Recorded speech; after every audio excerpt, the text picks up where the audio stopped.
Today we have Macbeth, Act 3, Scene 3, a park near the palace. So now we know that there is a feast happening at the king's royal palace, and this particular scene is where the murderers have gone after Banquo. Enter three murderers. First murderer, but who did bid thee join with us? Third murderer, Macbeth. Second murderer, he needs not our mistrust, since he delivers our offices and what we have to do to the direction used. So here we have initially seen that there were only two murderers in the scene where Macbeth is asking them to kill Banquo. But now in this particular scene, a third murderer is introduced. The two murderers come across one more person who stands there, and he tells them that he also has been directed to do the same thing that they both have been entrusted. So here is this question, where did this third character come from? This is something that has perplexed Shakespearean readers always. Where and how did this third murderer come? And it could be a reference to the three witches. The number three is signifying something evil, something that is, just like the number 13 is used as a scary number. Here, three can also be used as a scary number. That is one of the theories that is there. Yet another could be that the king, now becoming more and more alienated from humankind, has started distrusting everyone. He sees his own nature in other people, and even though he has entrusted the two murderers to kill Banquo, he needs to make sure that the job gets done. So he has called in one more assassin. That could be the possible explanation. Or else there is also yet again a conspiracy theory, we can call it. There is also certain readers who might say that could it be Macbeth himself? We know that he did not join the feast too quickly. Could it be he himself who has joined the other two murderers to see to it that the job is done? Now, this is all conjecture, and this is all interesting to Shakespearean readers. But let us conclude that a third murderer has come into the scene, and he too has joined the other two murderers. But the second murderer is saying we don't need to mistrust him because he seems to know everything that we know.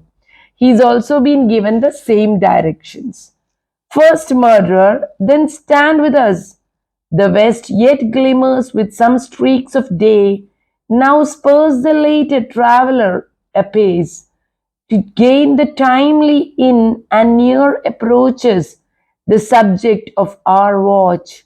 Oh, how neat is that statement, the subject of our watch. So here Shakespeare says that the murderers have spotted Banquo and these assassins are lying in wait. Imagine the audience at this moment. There is fear in every heart looking on. Will Banquo be able to survive? Will he be able to fend off these murderers? And here the murderer is saying that, look, they're gaining, and these travelers are coming. Still, there is a bit of light. The west yet glimmers with some streaks of day.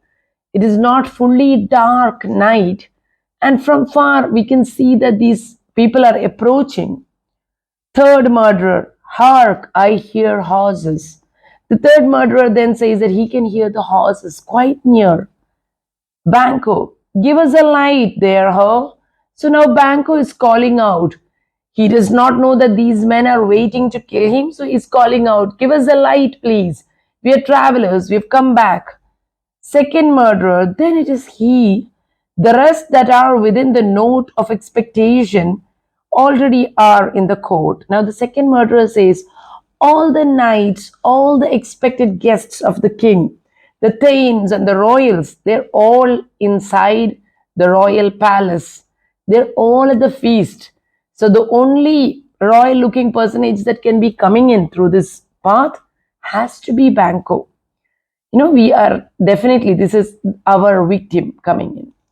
First murderer, his horses go about.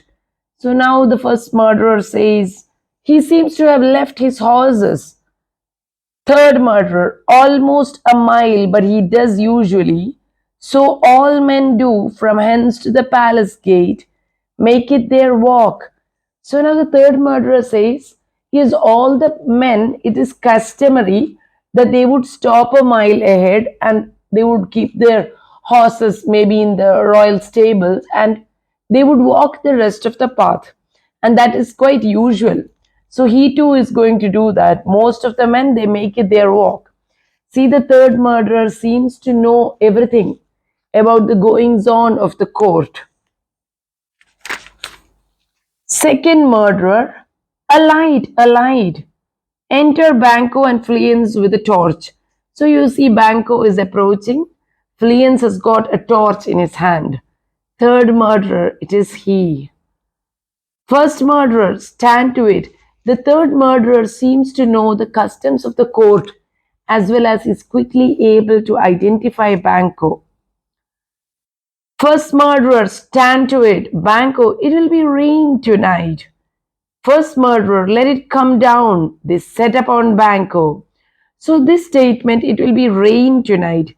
Usually rain is used in a lot of movies, plays and all that to maybe create a very dramatic scene. Quite often you see if the two people are falling in love or they are breaking up or they're killing someone, you see rain is constantly used. So visual imagery, auditory imagery of rain.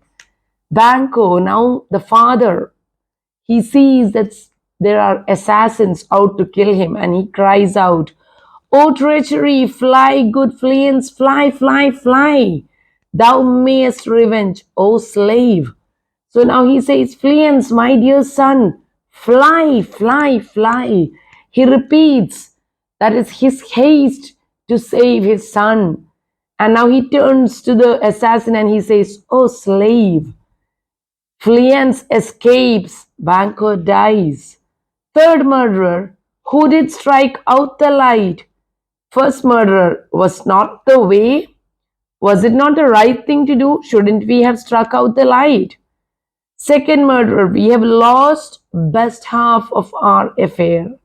So now the second murderer says, we lost the best half of our affair. We've only been able to kill one person, though we have been sent to kill both the father and the son. So, the son still remains. First murderer, well, let's away and say how much is done. So let us go back. Now the first murderer says, that's all right. At least we have killed one. Let's go back to the palace and report on what we have done. Thank you.